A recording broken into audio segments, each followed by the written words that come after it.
नमस्कार मित्रांनो, आपल्या सर्वांच्या लाडक्या आणि विघ्नहर्ता श्री गणेशाची कृपा आपल्यावर सदैव राहो. आज आपण अशा एका पवित्र कथेचा अनुभव घेणार आहोत, जी ऐकल्यानंतर तुमच्या मनातील सर्व संकटे दूर होतील आणि आयुष्यात सुखाचा प्रकाश पडेल. जेव्हा पृथ्वीवर अधर्माचा अंधकार पसरला होता आणि स्वर्गातील देवही भयभीत झाले होते, तेव्हा आदिशक्तीने एका अशा पुत्राला जन्म दिला ज्याच्या केवळ दर्शनाने जगाचे कल्याण झाले. विनायक चतुर्थीचे व्रत नेमके कधीपासून सुरू झाले? माता पार्वतीने आपल्या हाताने गणेशाची मूर्ती का घडवली? आणि भगवान शंकरांनी गणेशाला गजमुख का लावले? या सर्व प्रश्नांची उत्तरे आणि विनायक चतुर्थीचा खरा महिमा सांगणारी ही प्राचीन पौराणिक कथा तुमच्या डोळ्यांसमोर उभी राहील. ही कथा केवळ माहिती नाही, तर एक दैवी अनुभव आहे, जो तुम्हाला थेट कैलास पर्वताच्या आणि प्राचीन ऋषींच्या आश्रमात घेऊन जाईल. चला तर मग आता ही पवित्र कथा सुरू करूया.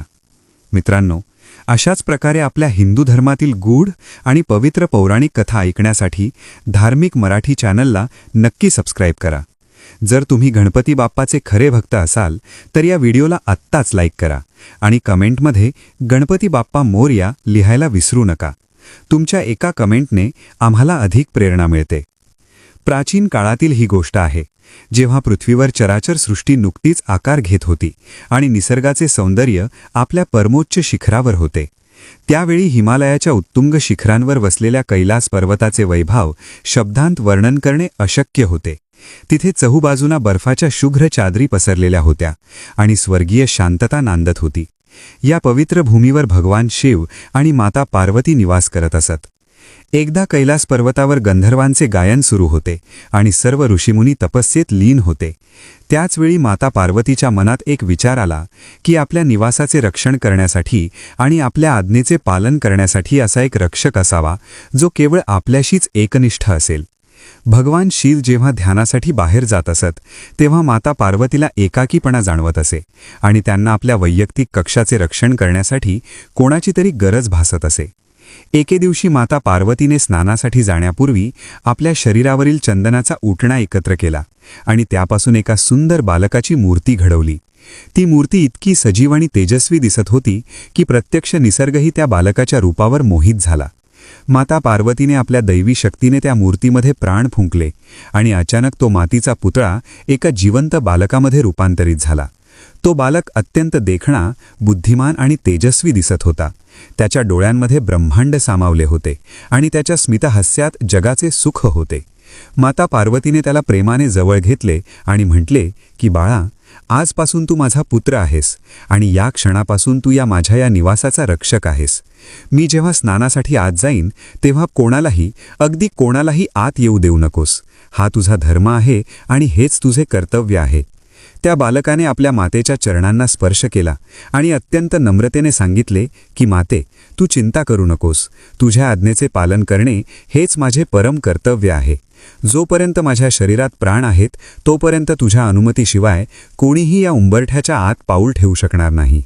माता पार्वती समाधानाने आत गेली आणि तो छोटा बालक हातात दंड घेऊन दारावर पहारा देऊ लागला. त्याच्या चेहऱ्यावर एक वेगळाच आत्मविश्वास आणि तेज झळकत होते. त्याला माहीत नव्हते की पुढे काय होणार आहे, पण आपल्या मातेसाठी काहीतरी करण्याची ओढ त्याच्या मनात होती.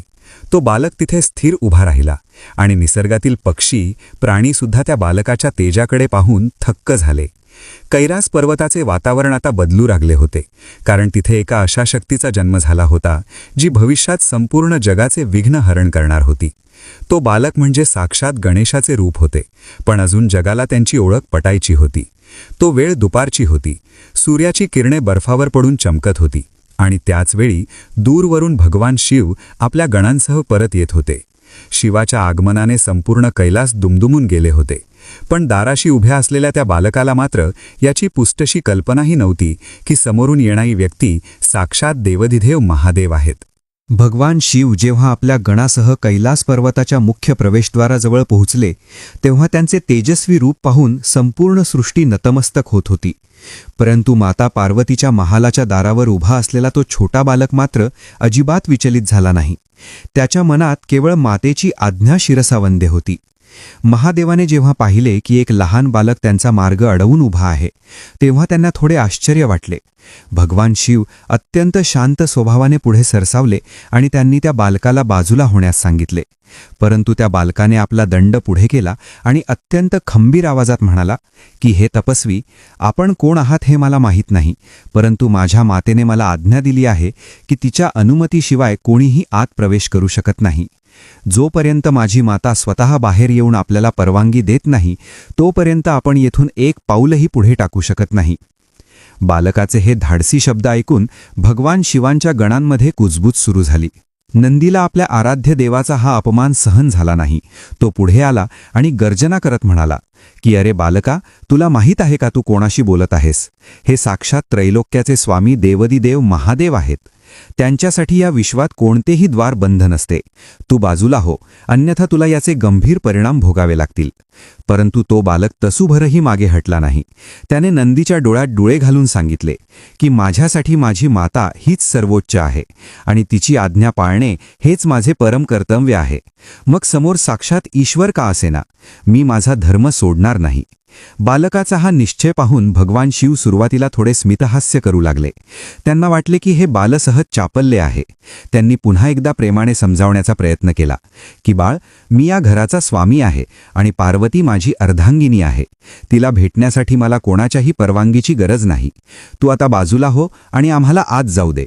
परंतु त्या बालकाने अतिशय विनम्रतेने पण ठामपणे उत्तर दिले की जर आपण या घराचे स्वामी आहात तर आपण आपल्या पत्नीच्या गोपनीयतेचा सन्मान करायला हवा.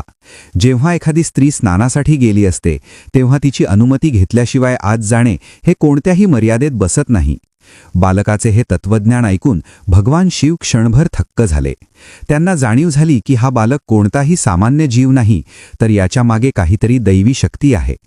तरीही शिवाची प्रतिष्ठा आणि विश्वाचा नियम राखण्यासाठी त्यांनी आपल्या गणांना आदेश दिला की या बालकाला प्रेमाने बाजूला करा, याच्यावर शस्त्र उचलू नका, कारण हा लहान मुलगा आहे. गणांनी बालकाला घेरले आणि त्याला तिथून हटवण्याचा प्रयत्न केला. परंतु त्या बालकाने आपल्या दंडाने अशा प्रकारे प्रहार केले की सर्व गण मागे फेकले गेले.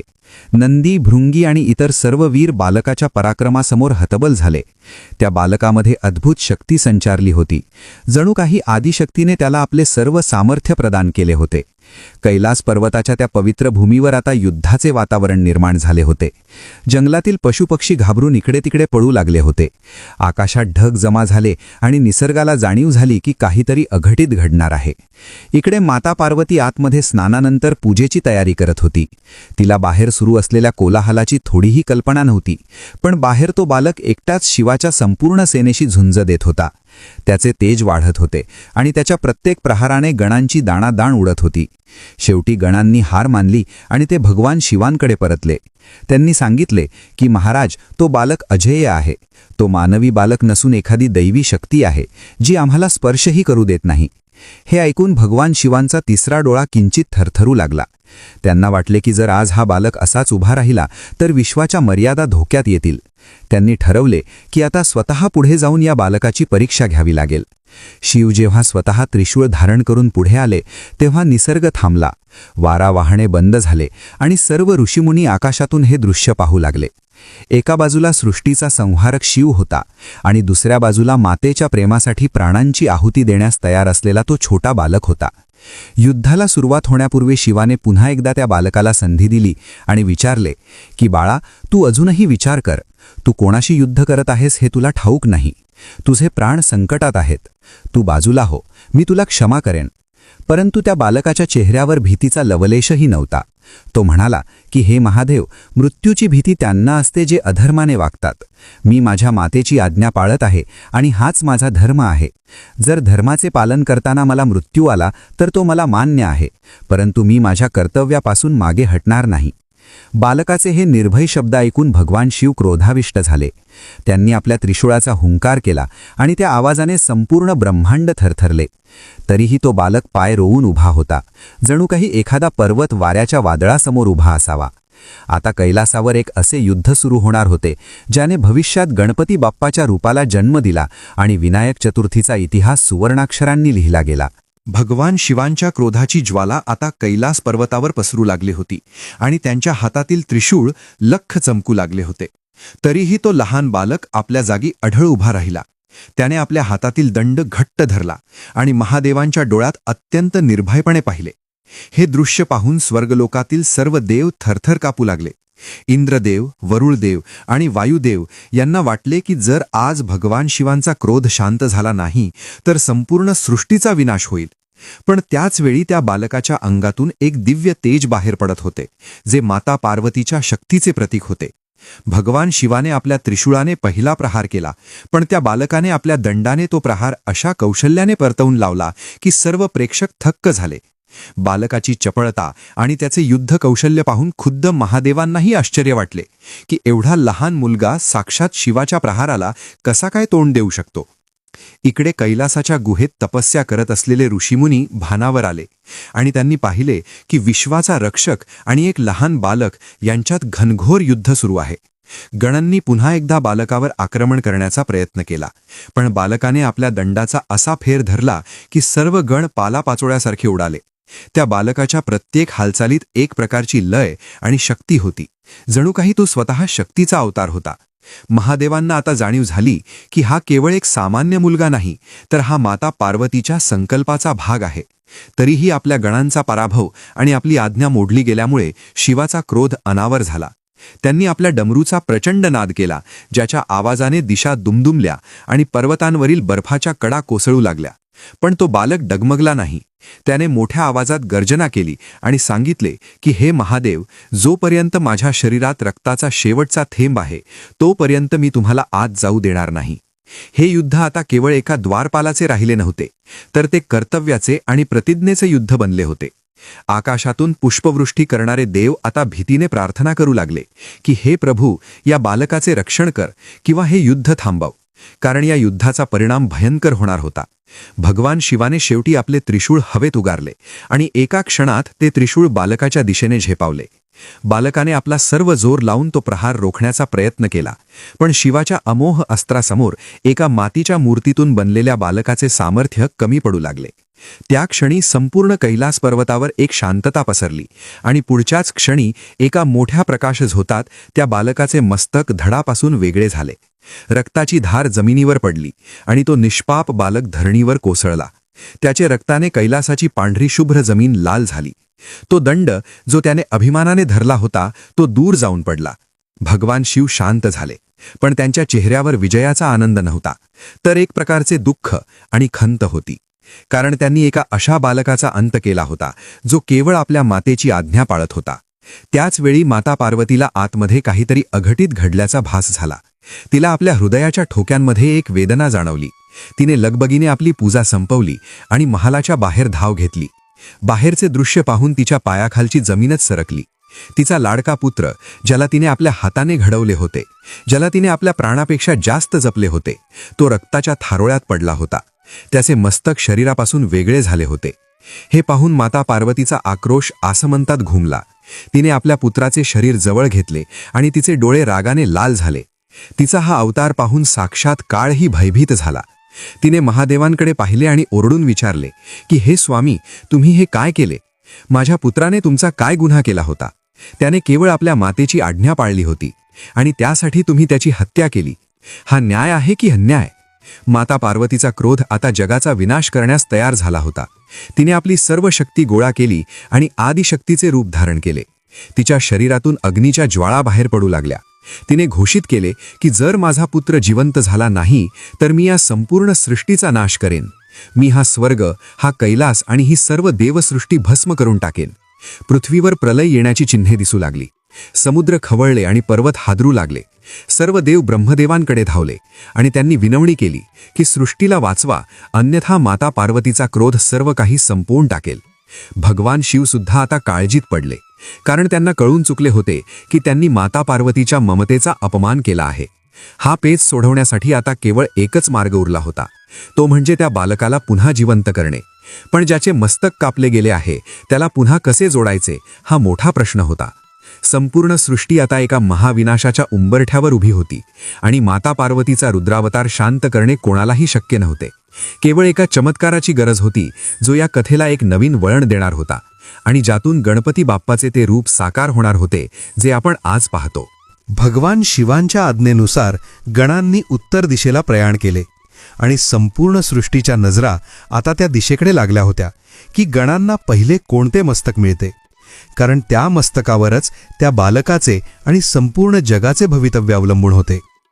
गणांनी घनदाट जंगले पार केली, पर्वतांच्या दऱ्याखोऱ्यातून शोध घेतला आणि शेवटी त्यांना एका विशाल नदीच्या काठी एक हत्तीणी आणि तिचे नुकतेच जन्मलेले पिल्लू दिसले.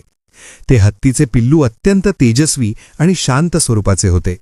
त्याची माता बाजूलाच उभी होती. पण नियतीचा खेळ असा होता की त्या पिल्लाचे तोंड उत्तर दिशेला होते. गणांनी तत्काळ त्या हत्तीच्या पिल्लाचे मस्तक धडापासून वेगळे केले आणि ते घेऊन धावतच कैलास पर्वताकडे निघाले. इकडे कैलासावर माता पार्वतीचा क्रोध अद्याप शांत झाला नव्हता. ती आपल्या पुत्राच्या देहाकडे पाहून अश्रू ढाळत होती आणि तिच्या प्रत्येक अश्रूसोबत पृथ्वीवर कुठे ना कुठे भूकंप होत होते. जेव्हा गण ते हत्तीचे मस्तक घेऊन महादेवांसमोर हजर झाले तेव्हा सर्वांनी सुटकेचा निश्वास सोडला. भगवान शिवांनी आपल्या दैवी शक्तीचा वापर करून ते गजमुख त्या बालकाच्या धडाला जोडले. त्यांनी आपल्या कमंडलोतील पवित्र जल त्या देहावर शिंपडले आणि महामृत्युंजय मंत्राचा घोष केला. संपूर्ण कैलास पर्वत मंत्रांच्या आवाजाने दुमदुमून गेला आणि अचानक त्या निर्जीव देहामध्ये हालचाल सुरू झाली. त्या बालकाने आपले डोळे उघडले, पण आता त्याचे स्वरूप पूर्णपणे बदलले होते. त्याच्या धडावर आता एका हत्तीचे मस्तक होते, ज्याला लांब सोंड, मोठी कान आणि चमकते डोळे होते. हे दृश्य पाहून माता पार्वती क्षणभर स्तब्ध झाली. पण जसा त्या बालकाने माता म्हणून आवाज दिला तसा पार्वतीचा सर्व राग विरघळून गेला. तिने धावत जाऊन त्या बालकाला आपल्या उराशी कवटाळले. तिला आता त्या रूपाचा मोह पडला होता, कारण तिच्या पुत्राला नवीन जीवन मिळाले होते. भगवान शिवांनी त्या बालकाचे नाव गजानन ठेवले आणि त्याला आशीर्वाद दिला की तू केवळ पार्वतीचा पुत्र नाहीस, तर तू संपूर्ण जगाचा तारणहार असशील. तुझे हे नवीन रूप ज्ञानाचे आणि बुद्धीचे प्रतीक मानले जाईल. ज्याप्रमाणे हत्तीचा मार्ग कोणीही रोखू शकत नाही, त्याचप्रमाणे तुझ्या मार्गात येणारे कोणतेही संकट टिकणार नाही. शिवाने घोषित केले की आजपासून तू माझ्या सर्व गणांचा अधिपती असशील आणि म्हणूनच तुला गणपती या नावाने ओळखले जाईल. सर्व देवांनी आकाशातून पुष्पवृष्टी केली आणि दुंदुभी वाजवू लागले. गजाननाच्या रूपाने सृष्टीला एक असा देव मिळाला होता जो संकटात सापडलेल्या भक्तांना मार्ग दाखवणारा होता. माता पार्वतीने आपल्या पुत्राला मांडीवर बसवले आणि त्याला विविध पक्वान्ने भरवली. त्या दिवशी कैलासावर मोठा उत्सव साजरा झाला. ऋषीमुनींनी गणेशाची स्तुती केली आणि त्याला विद्येची देवता म्हणून पूजले. महादेवाने पुढे सांगितले की कोणताही शुभ कार्य करण्यापूर्वी तुझी पूजा करणे अनिवार्य असेल. जो व्यक्ती तुझी पूजा केल्याशिवाय कोणत्याही कार्याचा आरंभ करेल त्याला यश मिळणार नाही, परंतु तुझा आशीर्वाद घेणाऱ्याचे प्रत्येक कार्य निर्विघ्नपणे पार पडेल. अशा प्रकारे गणपतीचे हे अलौकिक रूप अस्तित्वात आले, ज्यामध्ये मानवी शरीर आणि हत्तीचे मस्तक यांचा मेळ होता. हे रूप बुद्धी आणि शक्तीचे अद्भुत मिश्रण होते. बप्पाच्या सोंडेमध्ये जगाचे सर्व ज्ञान सामावलेले होते आणि त्यांच्या मोठ्या कानांनी ते जगातील प्रत्येक भक्ताची प्रार्थना ऐकण्यास समर्थ झाले होते. विनायक चतुर्थीचा हा सर्वात महत्त्वाचा क्षण होता, जेव्हा एका सामान्य बालकाचे रूपांतर देवांच्या देवामध्ये झाले. माता पार्वती आता पूर्णपणे प्रसन्न होती. तिने शिवाला विनंती केली की माझ्या पुत्राला असे वरदान द्या की पृथ्वीवरील सर्व मानव त्याची मनोभावे भक्ती करतील.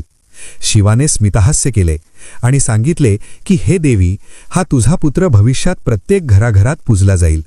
भाद्रपद महिन्याच्या चतुर्थीला जो कोणी याचे व्रत करेल त्याच्या सर्व मनोकामना पूर्ण होतील आणि त्याला कधीही दुःख शिवरणार नाही.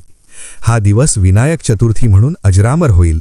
असे सांगून शिवाने गजाननाला आपल्या जवळ बोलावले आणि त्याला स्वतःचे अस्त्र आणि शक्ती प्रदान केल्या. गणेशाने आपल्या वडिलांच्या चरणांना स्पर्श केला आणि अशा प्रकारे कैलासावर एका नवीन युगाची सुरुवात झाली, जिथे विघ्नहर्ता गणेशाचे राज्य सुरू झाले होते. हे रूप पाहून गंधर्व गाऊ लागले आणि अप्सरा नृत्य करू लागल्या. संपूर्ण ब्रह्मांड आता आनंदाने न्हाऊन निघाले होते, कारण त्यांना त्यांचा लाडका बप्पा मिळाला होता, ज्याच्या दर्शनानेच मनातील सर्व भीती निघून जात होती. कैलास पर्वतावर आनंदाचे भरते आले होते आणि गजाननाच्या गजमुख रूपाने सर्वांनाच मंत्रमुग्ध केले होते. पण आता देवांसमोर एक नवीन पेच निर्माण झाला होता की देवांचा सेनापती आणि अग्रपूजेचा मान कुणाला द्यावा, कारण कार्तिकेय सुद्धा महादेवांचा अत्यंत पराक्रमी पुत्र होता आणि त्याने अनेक असुरांचा नाश केला होता. कार्तिकेयाचे वाहन मयूर होते तर गजाननाचे वाहन एक छोटासा मूषक होता. कार्तिकेयाला वाटले की मी वेगाने संपूर्ण ब्रह्मांडाची प्रदक्षिणा करू शकतो, मग हा मान मलाच मिळायला हवा. भगवान शिवांनी यावर एक तोडगा काढण्याचे ठरवले आणि दोन्ही पुत्रांना आपल्यासमोर बोलावले. महादेवांनी घोषित केले की तुमच्या दोघांपैकी जो कोणी सर्वात आधी या संपूर्ण ब्रह्मांडाची प्रदक्षिणा करून पुन्हा कैलासावर येईल त्यालाच प्रथम पूजेचा मान दिला जाईल आणि तोच देवांचा सेनापती होईल. ही घोषणा ऐकताच कार्तिकेय क्षणाचाही विलंब न करता आपल्या मोरावर स्वार झाला आणि वाऱ्याच्या वेगाने आकाशात झेपावला. त्याने ठरवले की मी आपल्या वेगाने संपूर्ण पृथ्वी, पर्वत, समुद्र आणि नक्षत्रांची प्रदक्षिणा करून विजय मिळवेन.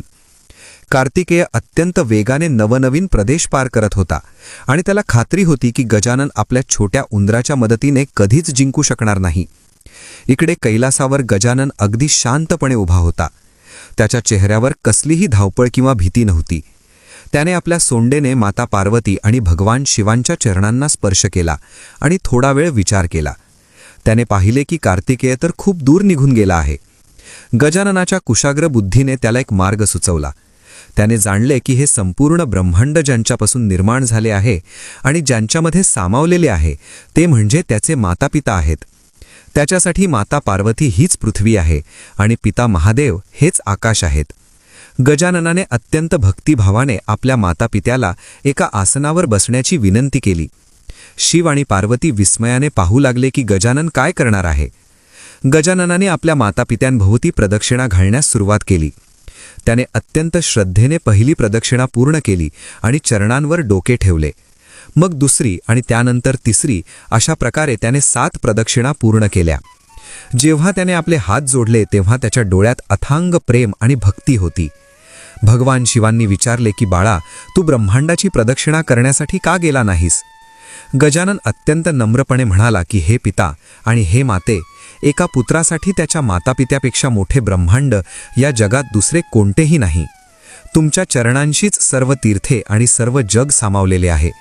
मी जर तुमची प्रदक्षिणा केली तर ती संपूर्ण ब्रह्मांडाची प्रदक्षिणा करण्यापेक्षाही मोठी आणि पवित्र आहे. गजाननाचे हे उत्तर ऐकून भगवान शिव आणि माता पार्वती अत्यंत प्रसन्न झाले. त्यांना आपल्या पुत्राच्या बुद्धीचे आणि संस्कारांचे कौतुक वाटले. त्याचवेळी कार्तिकेय संपूर्ण ब्रह्मांड फिरून धापा टाकत कैलासावर परतला. त्याने पाहिले की गजानन तर आधीच तिथे उभा आहे आणि त्याला विजयाचा आशीर्वाद मिळत आहे. कार्तिकेयाला आपली चूक उमजली आणि त्याने मान्य केले की शारीरिक वेगापेक्षा बुद्धीची आणि भक्तीची ताकद मोठी असते. भगवान शिवांनी गजाननाच्या मस्तकावर हात ठेवला आणि त्याला विनायक हे नाव दिले, ज्याचा अर्थ आहे सर्वांचा नायक किंवा नेता. शिवाने आशीर्वाद दिला की तू तुझ्या बुद्धीने सर्वांना जिंकले आहेस, म्हणून आजपासून कोणत्याही यज्ञाच्या आधी, कोणत्याही विवाहाच्या वेळी आणि कोणत्याही नवीन कार्याची सुरुवात करताना तुझी पूजा प्रथम केली जाईल. जो तुझी पूजा करणार नाही त्याचे कार्यात अडथळे येतील, पण जो तुझी भक्ती करेल त्याचे मार्ग सोपे होतील. अशा प्रकारे गजानन हा प्रथम पूज्य देव बनला. सर्व ऋषीमुनींनी गजाननाच्या नावाने जयघोष केला आणि संपूर्ण आकाश गणपती बाप्पा मोरया या नादाने दुमदुमले. हे दृश्य पाहून गंधर्वांनी वाद्ये वाजवली आणि अप्सरांनी नृत्य केले. माता पार्वतीने आपल्या पुत्राला प्रेमाने लाडू भरवले, जे गजाननाला अत्यंत प्रिय होते. त्या दिवसापासून मोदक हा गणपतीचा आवडता नैवेद्य बनला. गजाननाचे हे रूप भक्तांसाठी आशेचा किरण ठरले, कारण त्याने शिकवले की भक्ती आणि बुद्धीचा योग्य वापर केल्यास कोणतेही अशक्य कार्य शक्य होऊ शकते. विनायक चतुर्थीच्या या कथेने जगाला एक मोठा संदेश दिला की आईवडिलांची सेवा हीच सर्वात मोठी ईश्वरी सेवा आहे. कैलासाचा हा उत्सव केवळ देवांपुरता मर्यादित राहिला नाही, तर पृथ्वीवरील मानवांनीही हा उत्सव साजरा करण्यास सुरुवात केली आणि चतुर्थीच्या या पवित्र तिथीला विनायक चतुर्थी म्हणून ओळखले जाऊ लागले. ही कथा ऐकताना भक्तांच्या मनात श्रद्धेचा पूर येतो आणि त्यांना जाणीव होते की बाप्पा आपले सदैव सोबत आहे. गजाननाचा विजय आणि त्याचा प्रथम पूज्य म्हणून झालेला सन्मान पाहून संपूर्ण कैलास पर्वत एका दिव्य ऊर्जेने भरून गेला होता. परंतु याच काळात पृथ्वीवर एक मोठे संकट आकाराला येत होते. मत्सरासूर नावाच्या एका अत्यंत शक्तिशाली असुराने कठोर तपस्या करून भगवान शिवांकडून वरदान मिळवले होते की त्याला जगातील कोणतीही ओळखीची शक्ती किंवा शस्त्र मारू शकणार नाही. या वरदानाच्या अहंकारात त्याने ऋषीमुनींचे आश्रम उद्ध्वस्त करण्यास सुरुवात केली होती. त्याने पवित्र नद्यांचे पाणी अडवले आणि यज्ञयागांत अडथळे निर्माण केले. सर्व ऋषी भयभीत होऊन अरण्यात लपून बसले होते. मत्सरासुराने स्वर्गावरही आक्रमण केले आणि इंद्रासह सर्व देवांना तिथून पळवून लावले. त्याने पृथ्वीवर अधर्माचे राज्य प्रस्थापित केले आणि मंदिरे पाडून तिथे स्वतःची स्तुती करण्यास लोकांना भाग पाडले. जेव्हा हे सर्व देव आणि ऋषी पराभूत होऊन भगवान शिवांच्या चरणी आले, तेव्हा त्यांनी आर्तस्वरात प्रार्थना केली की प्रभू, आम्हाला या संकटातून वाचवा, अन्यथा सृष्टीचा नाश निश्चित आहे. भगवान शिवाने स्मितहास्य केले आणि गजाननाकडे पाहिले. त्यांनी सांगितले की हा असुर केवळ बाह्य शक्तीने मारला जाणार नाही, तर याला मारण्यासाठी बुद्धी आणि अदृश्य शक्तीचा मेळ हवा आहे. शिवाने गजाननाला आदेश दिला की हे विनायका, तू आता पृथ्वीवर अवतार घे आणि या असुराचा संहार करून धर्माची स्थापना कर. गजाननाने आपल्या पित्याची आज्ञा शिरसावंद्य मानली आणि तो आपल्या मूषकावर स्वार होऊन पृथ्वीच्या दिशेने निघाला. वाटेत त्याला अनेक अडथळे आले. मत्सरासुराने आपल्या मायावी शक्तीने अग्नीचे लोळ आणि पाण्याचे लोंढे पाठवले, पण गजाननाने आपल्या सोंडेने ते सर्व संकट गिळून टाकले. गजानन जेव्हा पृथ्वीवर पोहोचला तेव्हा त्याने पाहिले की लोक भुकेने आणि भयाने व्याकुळ झाले आहेत. त्याने प्रथम एका घनदाट अरण्यात आपला तळ ठोकला, जिथे महान ऋषींचे आश्रम होते. गजाननाच्या आगमनाने अरण्यातील सुकलेली झाडे पुन्हा हिरवीगार झाली आणि नद्यांना पाणी आले. ऋषींनी जेव्हा पाहिले की एक गजमुख बालक आपल्या रक्षणासाठी आले आहे, तेव्हा त्यांनी गजाननाची षोडशोपचार पूजा केली. गजाननाने त्यांना अभय दिले आणि सांगितले की जोपर्यंत मी इथे आहे तोपर्यंत कोणत्याही असुराची छाया तुमच्यावर पडणार नाही. मत्सरासुराला जेव्हा कळाले की एक विचित्र दिसणारा बालक त्याचा मार्ग रोखत आहे, तेव्हा तो खदाखदा हसू लागला. त्याला वाटले की ज्याने देवांना हरवले त्याला हा छोटा बालक काय रोखणार. त्याने आपले प्रचंड सैन्य पाठवले, ज्यामध्ये अनेक मायावी राक्षस होते. पण गजाननाने आपल्या एका दंतप्रहाराने आणि सोंडेच्या फटकाऱ्याने त्या संपूर्ण सैन्याचा विनाश केला. राक्षसांचे रक्त जमिनीवर सांडले आणि त्यांच्या किंकाळ्यांनी दाही दिशा थरथरल्या. मत्सरासुर आता स्वतः क्रोधाने लाल होऊन रणांगणात उतरला. त्याने आपली गदा फिरवत गजाननावर हल्ला केला. पण गजाननाने आपल्या बुद्धीचा वापर करून मत्सरासुराच्या मनात असलेल्या मत्सर आणि क्रोधालाच शस्त्र बनवले. त्याने असुराला असे काही प्रश्न विचारले ज्याने त्याची बुद्धी चक्रावून गेली. गजाननाने त्याला सांगितले की हे असुरा, तुझ्या शरीराचा अभिमान बाळगत आहेस, ते एक दिवस मातीत मिसळणार आहे आणि तुझे वरदान केवळ बाह्य रूपासाठी आहे, पण मी निराकार शक्तीचा अंश आहे. गजाननाच्या या शब्दांनी असुराचे मनोबल खचू लागले आणि त्याच क्षणी गजाननाने आपले पाश आणि अंकुश बाहेर काढले. त्याने मत्सरासुराला आपल्या पाशात घट्ट बांधले आणि त्याला जाणीव करून दिली की शक्तीपेक्षा भक्ती मोठी असते. असुराचा अहंकार गळून पडला आणि त्याने गजाननाच्या चरणी लोटांगण घातले. गजाननाने त्याला मारण्याऐवजी त्याच्यातील आसुरी वृत्तीचा नाश केला आणि त्याला आपल्या सेवेत घेतले. यामुळे पृथ्वीवर पुन्हा एकदा शांतता प्रस्थापित झाली. ऋषीमुनींनी गजाननावर फुलांचा वर्षाव केला आणि विघ्नहर्ता या नावाने त्याचा जयघोष केला. हे पाहून माता पार्वती आणि महादेव अत्यंत संतुष्ट झाले. त्यांनी पाहिले की त्यांच्या पुत्राने केवळ युद्ध करून नाही, तर ज्ञानाने जगाचा उद्धार केला आहे. या आठवणीची मोंद आणि गजाननाप्रती कृतज्ञता व्यक्त करण्यासाठी लोकांनी दरवर्षी भाद्रपद चतुर्थीला मोठ्या उत्साहात उत्सव साजरा करण्याचे ठरवले, जो आज विनायक चतुर्थी म्हणून ओळखला जातो. या कथेचा प्रत्येक शब्द मानवाच्या मनात भक्ती जागृत करतो आणि शिकवतो की जेव्हा संकटे चहूबाजूंनी घेरतात तेव्हा केवळ बाप्पाचं नामस्मरणच आपल्याला त्यातून बाहेर काढू शकते. अशा प्रकारे गजाननाने पृथ्वीवरील पहिले मोठे विघ्न दूर केले आणि तो खऱ्या अर्थाने विघ्नहर्ता ठरला. मत्सरासुराचा गर्व हरण केल्यानंतर आणि पृथ्वीवर शांतता प्रस्थापित केल्यानंतर गजाननाचा महिमा त्रैलोक्यात पसरला होता. परंतु नियतीला गणेशाच्या संयमाची आणि बुद्धीची आणखी एक परीक्षा घ्यायची होती. एकदा कैलास पर्वतावर भगवान शिव आणि माता पार्वती अत्यंत गूढ विषयावर चर्चा करत होते. त्याचवेळी चंद्रदेव आपल्या सुवर्ण रथातून आकाशात संचार करत होते. चंद्रदेवाला आपल्या सौंदर्याचा आणि प्रकाशाचा खूप गर्व होता. त्यांना वाटले की संपूर्ण सृष्टीत माझ्यासारखा देखणा आणि तेजस्वी दुसरा कोणीही नाही. जेव्हा त्यांची नजर गजाननावर पडली, जे आपल्या मूषकावर स्वार होऊन संथ गतीने जात होते, तेव्हा चंद्रदेवाला हसू आवरले नाही. त्यांनी गजाननाच्या रूपाची चेष्टा करण्यास सुरुवात केली. चंद्रदेव उपहासाने म्हणाले की पहा, या बालकाचे पोट किती मोठे आहे, याचे मस्तक हत्तीचे आहे आणि हा एका छोट्याशा उंदरावर बसून प्रवास करत आहे. याच्यापेक्षा विद्रूप रूप दुसरे कोणते असू शकते? चंद्रदेवाचे हे अहंकारी शब्द ऐकून गजानन शांत राहिले. पण माता पार्वतीला आपल्या पुत्राचा हा अपमान सहन झाला नाही.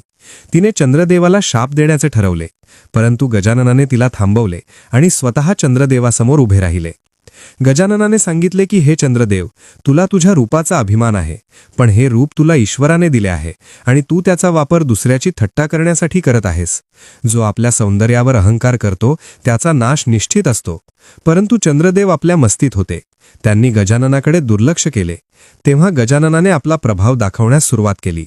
गजाननाने चंद्रदेवाला शाप दिला की हे चंद्रा, तुला तुझ्या प्रकाशाचा इतका गर्व आहे ना, तर आजपासून तुझा हा प्रकाश नष्ट होईल. जो कोणी भाद्रपद चतुर्थीच्या दिवशी तुझे दर्शन घेईल त्याच्यावर खोटा आळ येईल आणि त्याला समाजात अपमानाला सामोरे जावे लागेल. हा शाप मिळताच आकाशातील चंद्र काळा ठिक्कर पडला. त्याचा सर्व प्रकाश निघून गेला आणि संपूर्ण सृष्टीत अंधार पसरला. चंद्रदेवाला आता आपली चूक उमजली. त्यांना जाणवले की त्यांनी साक्षात विघ्नहर्त्याचा अपमान केला आहे. त्यांचा अहंकार क्षणात गळून पडला आणि ते गजाननाच्या चरणी येऊन रडू लागले. त्यांनी क्षमा याचना केली आणि सांगितले की हे प्रभू, मला माझ्या सौंदर्याचा अंधार झाला होता. मला माफ करा. जर हा प्रकाश परत आला नाही तर सृष्टीचे चक्र थांबेल, समुद्राला भरती येणार नाही आणि वनस्पतींची वाढ खुंटेल. चंद्रदेवाच्या व्याकुळतेने गजाननाचे मन पाघळले. पण दिलेला शाप पूर्णपणे परत घेता येत नव्हता. म्हणून गजाननाने उपाय सांगितला की तुझा प्रकाश हळूहळू परत येईल. तू 15 दिवस क्षीण होत जाशील आणि 15 दिवस वाढत जाशील, ज्याला आपण कृष्ण पक्ष आणि शुक्ल पक्ष म्हणतो. परंतु चतुर्थीचा तो नियम कायम राहील. जो मनुष्य भाद्रपद चतुर्थीला तुझे दर्शन घेईल त्याला चोरीचा किंवा कलंकाचा सामना करावा लागेल. यालाच आपण गणेश चतुर्थीचा चंद्र पाहू नये असे म्हणतो. चंद्रदेवाने ही शिक्षा मान्य केली आणि गजाननाची स्तुती केली. या घटनेमुळे जगाला एक नवीन धडा मिळाला की कोणाच्याही रूपावरून त्याची किंमत करू नये आणि अहंकार हा विनाशाचे मूळ आहे. याच काळात पृथ्वीवर अनेक राजांना आणि ऋषींना कळून चुकले की गजाननाची भक्ती केल्याशिवाय जीवनात सुख लाभणार नाही. म्हणून त्यांनी जंगलात, नद्यांच्या काठी आणि प्राचीन मंदिरांमध्ये विनायक चतुर्थीचे व्रत करण्यास सुरुवात केली. या व्रताचा विधी असा होता की मातीची सुंदर गणेश मूर्ती बनवून तिची प्रतिष्ठापना करायची, तिला दुर्वा आणि मोदक अर्पण करायचे आणि मनोभावे प्रार्थना करायची. गजाननाने भक्तांना वचन दिले की जो कोणी या दिवशी माझी भक्ती करेल त्याचे वर्षभरातील सर्व संकटे मी दूर करेन. आकाशातून देवसुद्धा आता पृथ्वीवरील हा उत्सव पाहण्यासाठी उत्सुक झाले होते. सर्वत्र ओम गम गणपतये नमः या मंत्राचा घोष होऊ लागला आणि प्रत्येक घराघरात चैतन्याचे वातावरण निर्माण झाले. गजाननाच्या या लीलेने केवळ चंद्राचा अहंकार नाही तर मानवाच्या मनातील अंधकारही दूर केला होता. ही कथा आजही आपल्याला आठवण करून देते की बाप्पाच्या सोंडेप्रमाणे आपले विचार विशाल असावेत आणि त्यांच्या कानांप्रमाणे आपण सर्वांचे ऐकून घ्यावे, पण अहंकार मात्र कधीही करू नये. अशा प्रकारे गजाननाने सृष्टीचा समतोल राखला आणि चतुर्थीची तिथी अधिक पवित्र बनवली.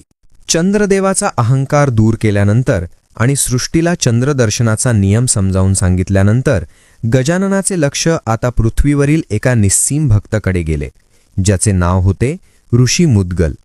हे ऋषी अरण्यमध्ये राहून वर्षानुवर्षे गजाननाचे ध्यान करत होते, पण त्यांच्या आश्रमात राहणाऱ्या शिष्यांना अन्नाची आणि पाण्याची मोठी नड भासत होती, कारण त्या भागात पावसाने ओढ दिली होती आणि सर्व जलाशय कोरडे पडले होते. ऋषींनी ठरवले की आता केवळ विनायक चतुर्थीचे व्रतच या संकटातून मार्ग दाखवू शकते. त्यांनी मातीची एक सुंदर वेदना केली आणि गजाननाची भक्ती सुरू केली. त्यांच्या भक्तीचे तेज इतके प्रबळ होते की प्रत्यक्ष गजाननाला पुन्हा एकदा पृथ्वीवर प्रगट व्हावे लागले. गजानन एका तेजस्वी बालकाच्या रूपात ऋषींच्या आश्रमात आले. त्यांनी पाहिले की ऋषी आणि त्यांचे शिष्य अत्यंत कठीण परिस्थितीतही नामस्मरण सोडत नाहीत. गजाननाने आपल्या सोंडेतून गंगेचे पवित्र जल तिथे प्रसवले आणि पाहता पाहता आश्रमाचा परिसर हिरवागार झाला. ऋषी मुद्गल यांना कळून चुकले की हा बालक कोणी सामान्य नसून साक्षात त्यांचा आराध्य देव आहे. गजाननाने ऋषींना सांगितले की हे मुनिवर, तुमची भक्ती पाहून मी प्रसन्न झालो आहे. सांगा, तुम्हाला काय हवे आहे? ऋषींनी स्वतःसाठी काहीही न मागता समस्त मानवजातीच्या कल्याणासाठी वरदान मागितले की जो कोणी गरीब किंवा श्रीमंत श्रद्धेने तुझी ही मातीची मूर्ती पूजेल त्याच्या घरात अन्नाचा साठा कधीही संपू नये. गजाननाने तसा आशीर्वाद दिला आणि तेव्हापासून मातीच्या मूर्तीची पूजा करण्याची परंपरा अधिक दृढ झाली. गजाननाने तिथे बसून ऋषींना गणेश गीता सांगितली, ज्यामध्ये जीवनाचे सार आणि मोक्षाचा मार्ग होता. हे ज्ञान ऐकण्यासाठी प्रत्यक्ष वायुदेव आणि अग्निदेव सुद्धा तिथे गुप्त रूपाने उपस्थित राहिले होते. गजाननाने सांगितले की हे ऋषी, मानवाचे मन हे एका चंचल उंदरासारखे असते, जे सतत इकडे तिकडे धावत असते. जर मानवाने आपल्या बुद्धीचा अंकुश या मनावर ठेवला तर तो परमेश्वरापर्यंत पोहोचू शकतो. गजाननाच्या या उपदेशाने ऋषींचे अज्ञान दूर झाले आणि त्यांना आत्मसाक्षात्कार झाला. त्याचवेळी आकाशात ढगांची गर्जना झाली आणि पावसाच्या धारा कोसळू लागल्या. जणू काही निसर्गही गजाननाच्या या ज्ञानाचा उत्सव साजरा करत होता. गजाननाने ऋषींच्या आश्रमात पहिला मोदक ग्रहण केला, जो ऋषींच्या पत्नीने अत्यंत प्रेमाने बनवला होता. तो मोदक खाल्ल्यानंतर गजाननाने सांगितले की याला मोदक म्हणण्याचे कारण हेच आहे की हा खाल्ल्याने मनाला मोद म्हणजे आनंद मिळतो. म्हणून माझ्या पूजेत मोदकाचे महत्त्व सदैव राहील. ही वार्ता वाऱ्यासारखी जगभर पसरली की साक्षात परमेश्वर ऋषी मुद्गल यांच्या आश्रमात आले आहेत. दूरदूरचे राजे आणि प्रजा तिथे धावून आली आणि सर्वांनी मिळून गजाननाची आरती केली. सुख करता दुःख हरता असे म्हणत जेव्हा लोक नाचू लागले तेव्हा गजाननाने सुद्धा आपले नृत्य सादर केले, ज्याला गणेश तांडव म्हटले जाते. हे नृत्य विनाशाचे नाही तर आनंदाचे आणि सृजनाचे प्रतीक होते. गजाननाच्या या लीलेने भक्तांच्या मनातील सर्व भीती निघून गेली आणि त्यांना एक नवा आधार मिळाला. गजाननाने तेथून निघताना सर्वांना आश्वासन दिले की जो कोणी या विनायक चतुर्थीला कथा ऐकेल त्याला अश्वमेध यज्ञाचे पुण्य लाभेल आणि त्याच्या 7 पिढ्यांचे कल्याण होईल. अशा प्रकारे गजाननाने पृथ्वीवरील भक्तांमध्ये एकी आणि प्रेमाचे बीज पेरले, ज्यामुळे ही चतुर्थी केवळ एक विधी न राहता एक लोकोत्सव बनली. आज आपण जे उत्साही वातावरण पाहतो त्याची मुळे याच प्राचीन कथेमध्ये दडलेली आहेत, जिथे बाप्पाने स्वतः येऊन भक्तांची दुःखे हरण केली होती. ऋषी मुद्गलांच्या आश्रमात ज्ञान आणि भक्तीची गंगा वाहिल्यानंतर गजाननाने आता एका अशा संकटाकडे लक्ष दिले ज्याने प्रत्यक्ष स्वर्गलोकालाच ग्रासले होते.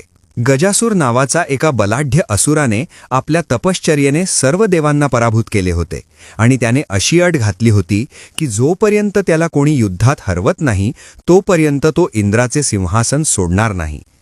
गजासुराकडे हत्तीचे अफाट बळ होते आणि तो स्वतःला ब्रह्मांडाचा स्वामी समजू लागला होता. गजानन जेव्हा त्याच्या समोर आले तेव्हा गजासुराला वाटले की हे माझ्यासारखेच दिसणारे कोण आहे. गजाननाने त्याला समजावले की हे गजासुरा, तू तुझ्या शक्तीचा उपयोग जगाला पिडण्यासाठी करत आहेस, हे योग्य नाही. परंतु तो असुर ऐकण्याच्या मनस्थितीत नव्हता. त्याने गजाननावर आक्रमण केले. गजाननाने आपल्या सोंडेचा वापर करून गजासुराला आकाशात गरगर फिरवले आणि त्याला जमिनीवर आपटले. तरीही तो असुर उठून पुन्हा लढू लागला. तेव्हा गजाननाने आपले अत्यंत विराट रूप धारण केले, ज्यामध्ये त्यांचे मस्तक आकाशाला भिडले होते आणि पाय पाताळात होते. हे दिव्य रूप पाहून गजासुराचा सर्व अहंकार गळून पडला. त्याला जाणीव झाली की ज्या गजाननाशी तो लढत आहे ते साक्षात परब्रह्म आहेत. गजासुराने हात जोडले आणि गजाननाच्या चरणी लोटांगण घातले.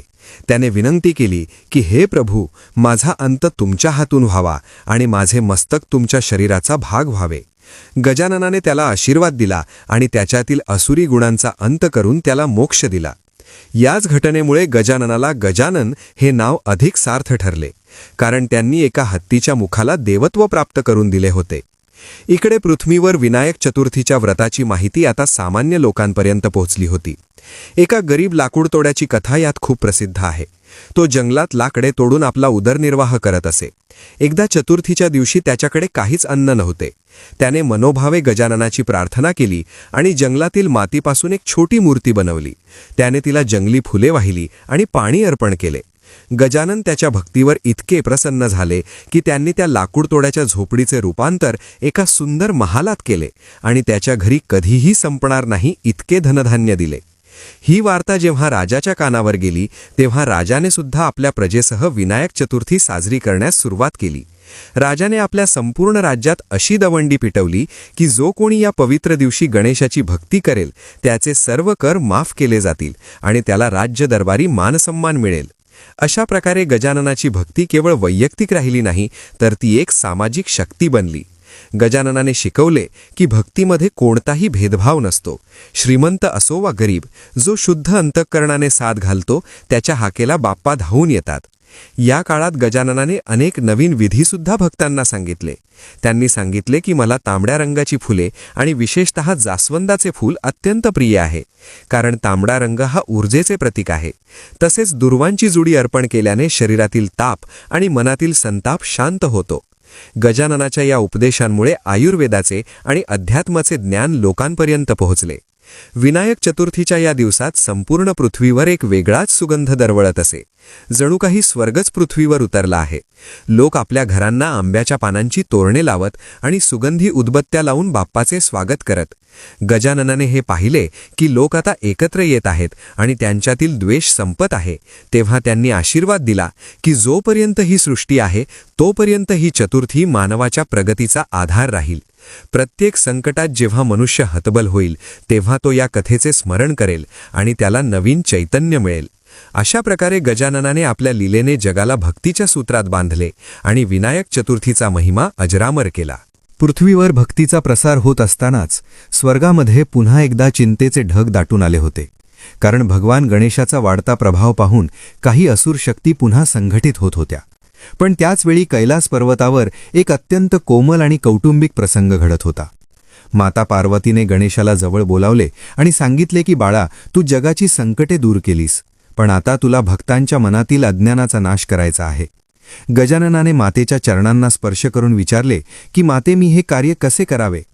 तेव्हा माता पार्वतीने सांगितले की तू लेखणी हातात घे आणि जगाला साहित्याच्या माध्यमातून ज्ञानाचा प्रकाश दे. याच काळात महर्षी व्यास एका अशा महान ग्रंथाची रचना करण्याचा विचार करत होते ज्यामध्ये संपूर्ण मानवी जीवनाचे सार असेल. तो ग्रंथ म्हणजे महाभारत. व्यास ऋषींनी ब्रह्मादेवांची प्रार्थना केली की मला हा ग्रंथ लिहून काढण्यासाठी एक असा लेखक हवा आहे ज्याची बुद्धी अचाट असेल आणि ज्याची लेखणी कधीही थांबणार नाही. ब्रह्मादेवांनी स्मितहास्य करून सांगितले की हे कार्य केवळ भगवान गणेशच करू शकतात. महर्षी व्यास कैलासावर आले आणि त्यांनी गणपतीला विनंती केली. गजाननाने एक अट ठेवली की मी हा ग्रंथ लिहीन खरा, पण माझी लेखणी एका क्षणासाठीही थांबता कामा नये. तुम्ही श्लोक सांगताना कोणताही खंड पाडता कामा नये. महर्षी व्यासांनी ही अट मान्य केली, पण त्यांनी आपली एक अट घातली की तुम्ही कोणताही श्लोक त्याचा अर्थ समजल्याशिवाय लिहायचा नाही. अशा प्रकारे जगातील सर्वात मोठ्या महाकाव्याच्या लेखनाला सुरुवात झाली. गजानन बसले आणि व्यास ऋषी श्लोक सांगू लागले. गजानन इतक्या वेगाने लिहित होते की प्रत्यक्ष सरस्वती देवीसुद्धा त्यांच्या बुद्धीचा वेग पाहून थक्क झाली. लिहिता लिहिता अचानक गजाननाची लेखणी तुटली. पण अट अशी होती की थांबायचे नाही. तेव्हा गजाननाने अजिबात विचार न करता आपला एक दात स्वतःच तोडला आणि त्या दाताचा वापर लेखणीसारखा करून पुन्हा लिहिण्यास सुरुवात केली. याच बलिदानामुळे गजाननाला एकदंत हे नाव प्राप्त झाले.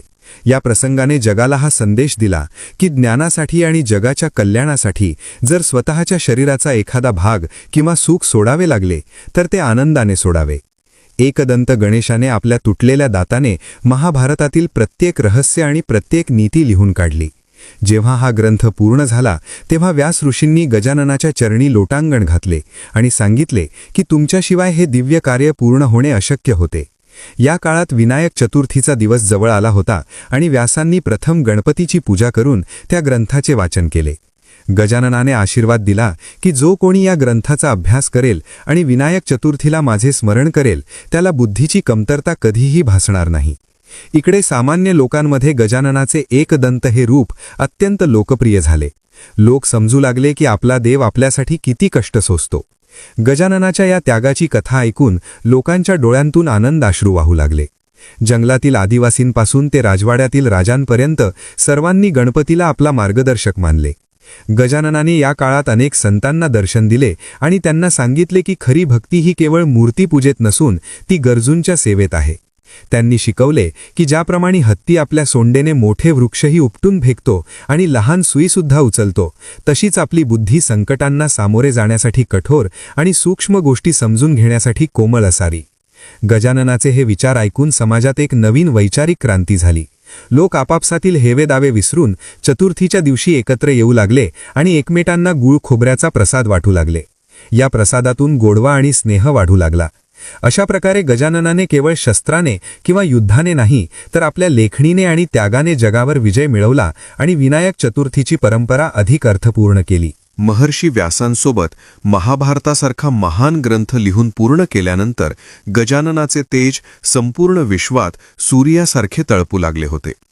परंतु एका बाजूला ज्ञानाचा प्रकाश पसरत असताना दुसऱ्या बाजूला अंधकाराच्या शक्ती पुन्हा डोकेवर काढत होत्या.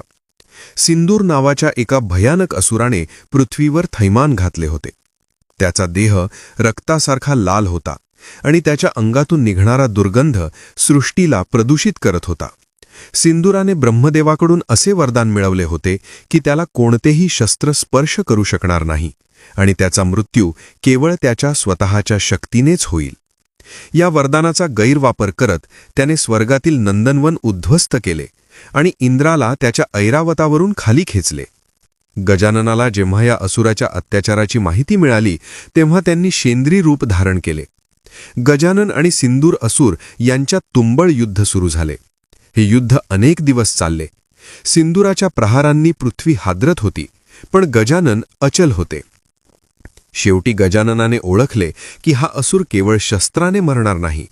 त्यांनी आपल्या सोंडेने सिंदुराचा गळा पकडला आणि त्याला जमिनीवर आपटले.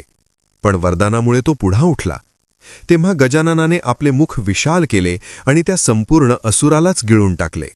सिंदुराचा अंत झाला, पण त्याच्या अंगाचा लाल रंग गजाननाच्या शरीराला लागला आणि बाप्पाचा सर्व देह शेंद्री रंगाचा झाला.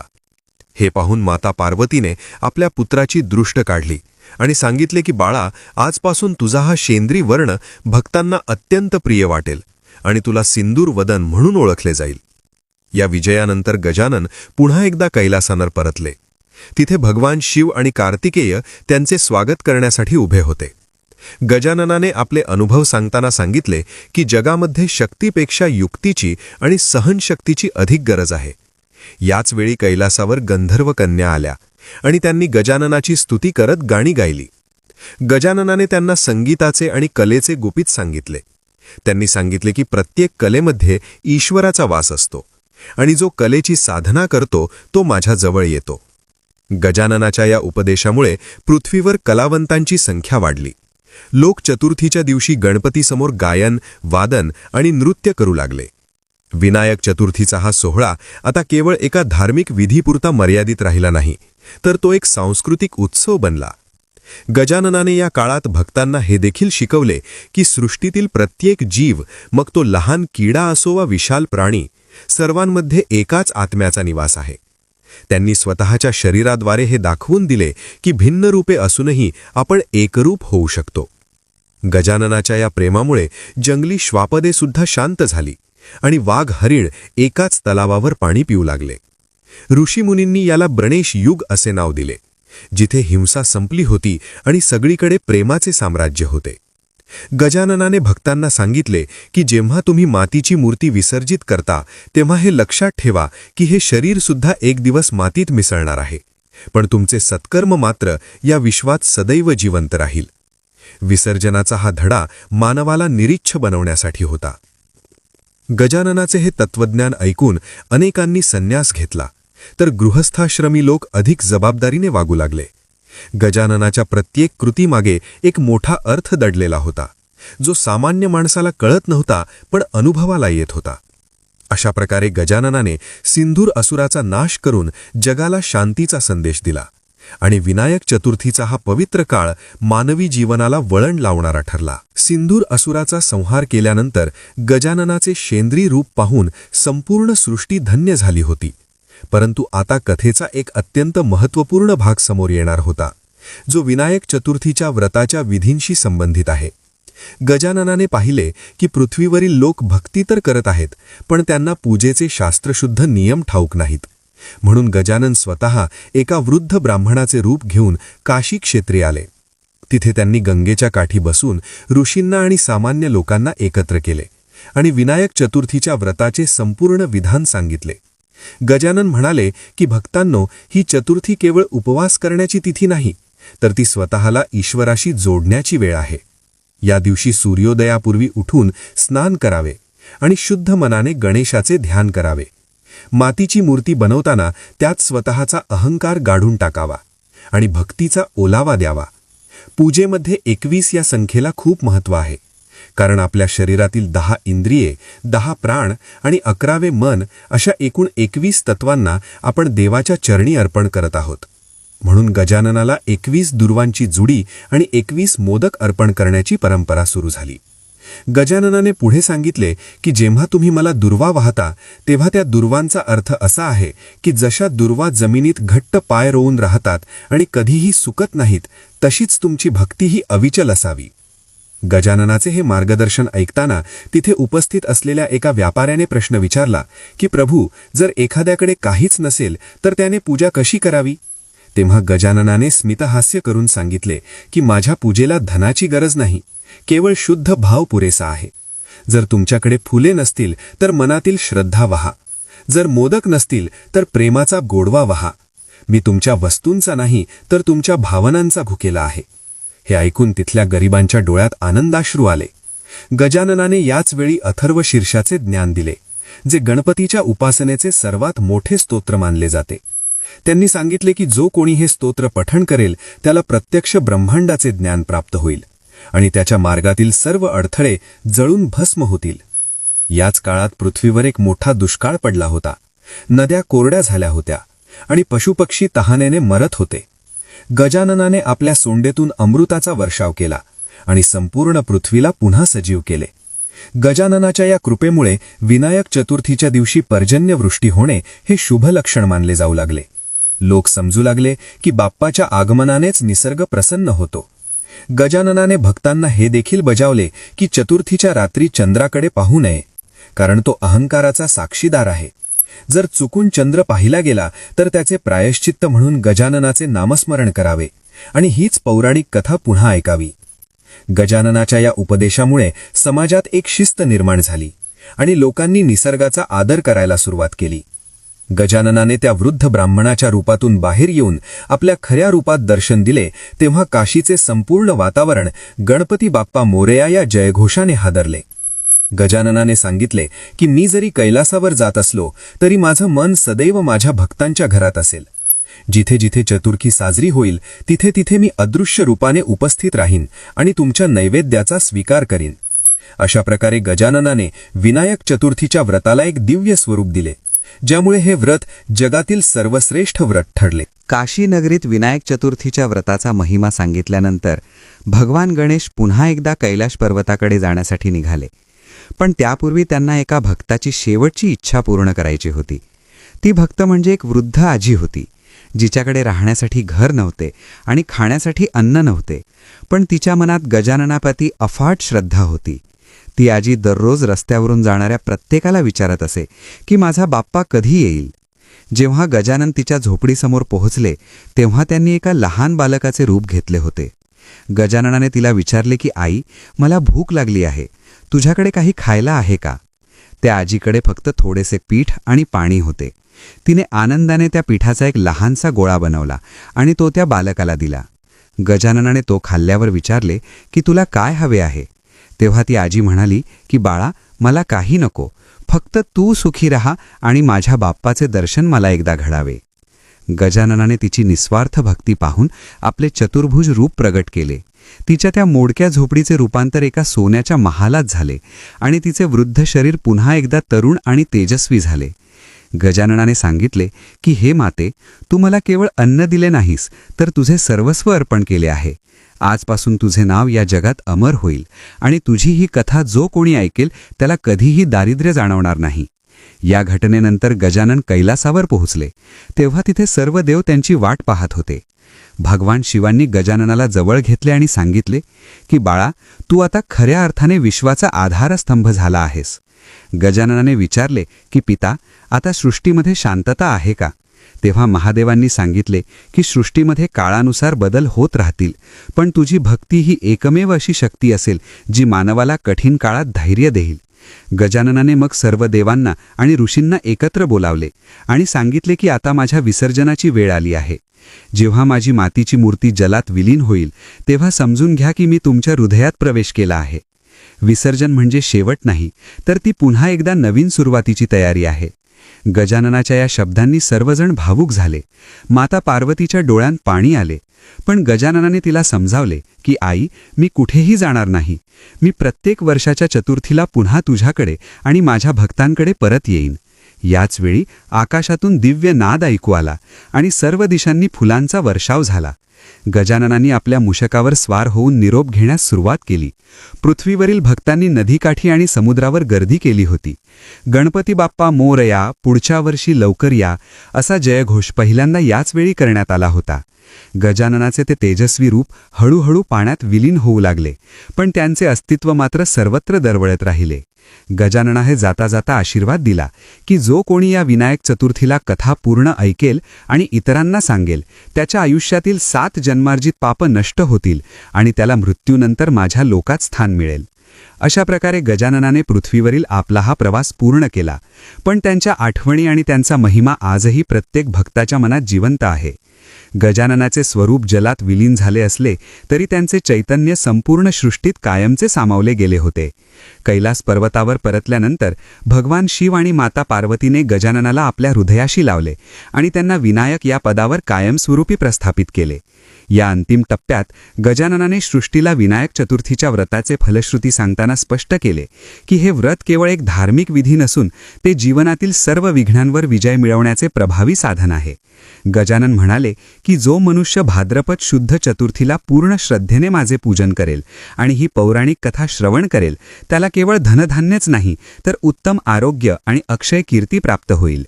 या कथेचा प्रत्येक अध्याय मानवाच्या मनातील काम, क्रोध, लोभ आणि मोह या शत्रूंचा नाश करणारा आहे. जसा गजाननाने आपल्या सोंडेने राक्षसांचा संहार केला, तशीच ही कथा मानवाच्या दुःखाचा संहार करेल. या दिवशी जो कोणी ब्रह्ममुहूर्तावर उठून गणेशाचे ध्यान करेल, त्याच्या बुद्धीचा विकास होईल आणि त्याला कधीही पराभवाचा सामना करावा लागणार नाही. गजाननाने हे देखील सांगितले की माझ्या पूजेत दुर्वांचे महत्त्व यासाठी आहे कारण दुर्वा या अत्यंत विनम्र असतात आणि कितीही पायदळी तुडावल्या तरी त्या पुन्हा उगवतात. मानवाने सुद्धा जीवनात कितीही संकटे आली तरी दुर्वांप्रमाणे पुन्हा उभे राहण्याची जिद्द ठेवावी. तसेच मोदकाचा गोडवा हा कष्टाच्या फळाचा आनंद दर्शवतो.